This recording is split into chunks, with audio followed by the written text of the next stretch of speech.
Now, with reference to the Karma Kagyu Lineage painting sets that relate to Palpung, they really are the majority of late paintings that we have. And they need to be divided into basic sets for understanding.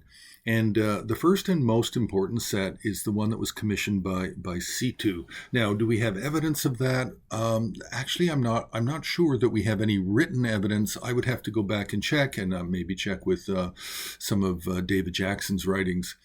But what we do have is within the painting set, we do have a portrait of Situ with gray hair and with wrinkles and extremely old. So it's most likely that he commissioned the set.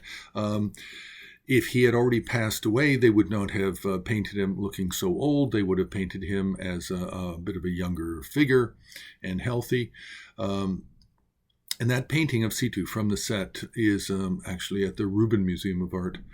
Now, this set is not complete. There are only 12 that are known so far, and they're in collections all over.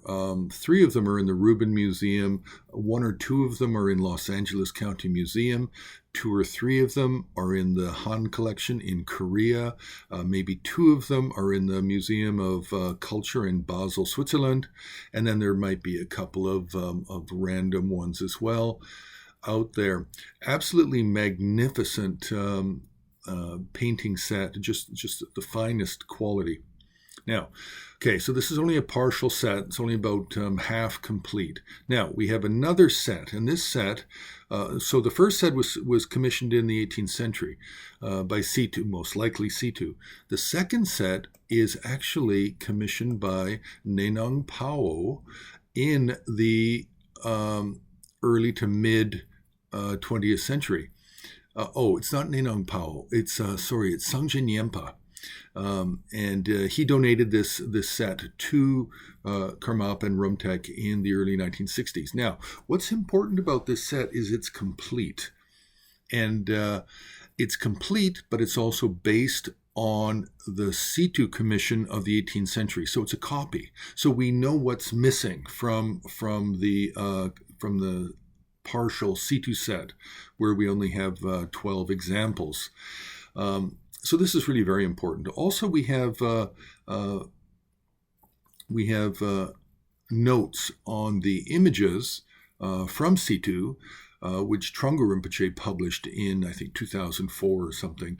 And we know the names of all of the deities, the central figures, of course, but all of the secondary figures and the secondary teachers and the protector deities in the lower right or left corners. So we have all of this information, which makes it a very, very valuable source.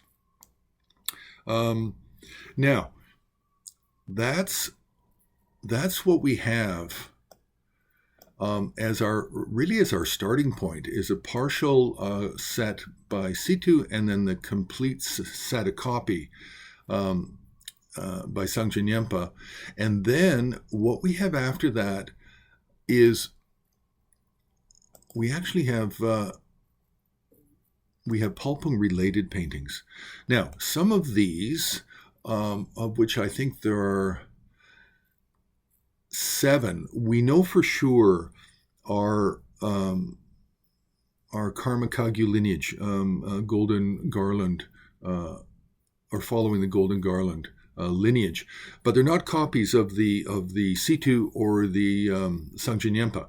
These are all generally they're a little bit more simple in composition, and they appear to be smaller in physical size as well.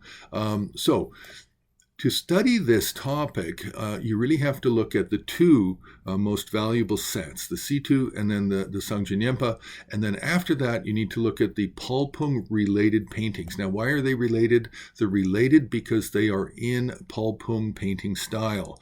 Now, there can be more complex painting style, there can be more simple painting style, but they are clearly all in the Situ painting style, Palpung Monastery. And they're also